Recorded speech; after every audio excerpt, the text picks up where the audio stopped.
Security for startups. Don't wait till something happens, till you have a data breach, till you have a cybersecurity attack. Start from the beginning, or even before you start thinking about it.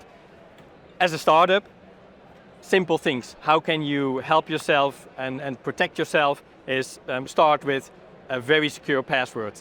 Store your password in a password vault. Have multi-factor authentication instead of let's say just a username password which protects you, but also define policies per use case, which people have what access with minimal amount of data. I'm here with Esteban Hernandez, you're a security expert at the AWS. Can you explain what typical challenges you are facing with startups and how do you help them? So I really like how you started, because that's one of the biggest challenges that I see with startups. When you start building your company, of course you're focusing on delivering value to your future customers and start building all of this, and security can be left a little bit behind. And that's one of the biggest challenges. It's more of a cultural one. You need to start thinking about it. Perhaps the first step that you give in terms of security is a decision to start using the cloud, because you get the benefits of scalability, going global in minutes, all of those things that as your business matures, is going to help you get started, right? But there's also kind of all the security that comes with it. That security has the cloud in general has a democratization feature to it. That means that the same security that is available to big companies or the highest regulated companies in the world, financial services institutions, becomes available immediately to startups.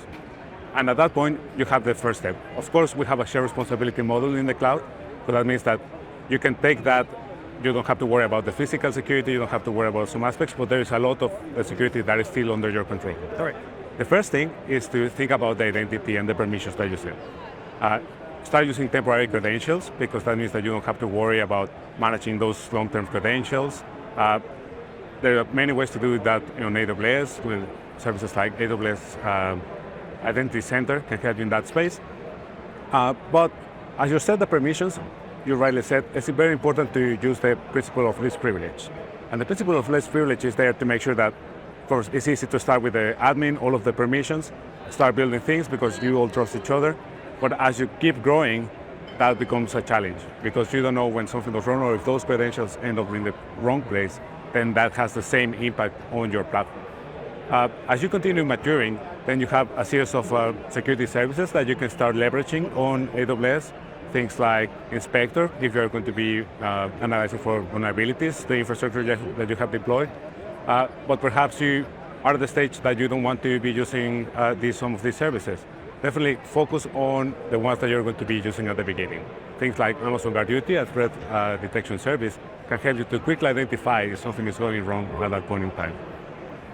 I would really like to focus as well in the terms of, it's a cultural thing, so you need to start building also a bit of a culture of security is important from the early stage. And the reason for that is because you're going to have a relaxed access to information. And as you build and you start getting clients, you need to make sure to keep humans away from the data, because are the well-intentioned humans that have a bad day, that have too many privileges in their users, that when that happens, then bad things happen and customers have a bad day. So that's something that you don't want to have at that point. So you start controlling that from the start, shifting left, making sure that you use managed services so you can hand over some of that responsibility to your cloud provider. That's going to put you in a better position. Yeah, so we defined how to prevent it, how to start monitoring it, and then something happens.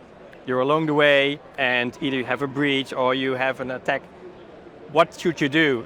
How do you find the root cause quickly? What steps do you need to take? Can you give some tips? Sure thing. So we started talking about guard duties, so making sure that you have that enabled. Also making sure that you have enough logging capabilities. So for example, you can use CloudTrail. CloudTrail allows you to look at the calls that are being made through the different APIs, and that's going to be your increase your visibility and understand what's going on.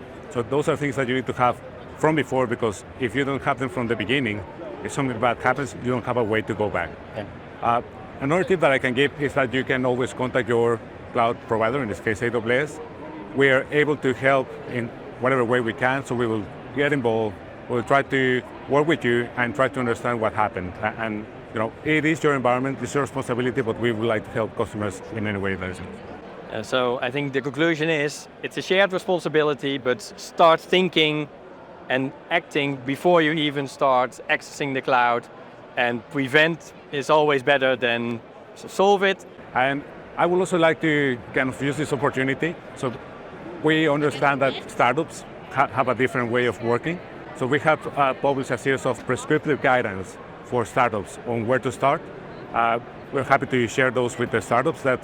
Those are the things that you need to start focusing from the beginning in order to achieve those security goals from the early stage, as opposed to trying to retrofit later down the path. Very good guidance. Esteban, thanks a lot for the great tips. Thank you for watching, for the tips for cybersecurity and for security.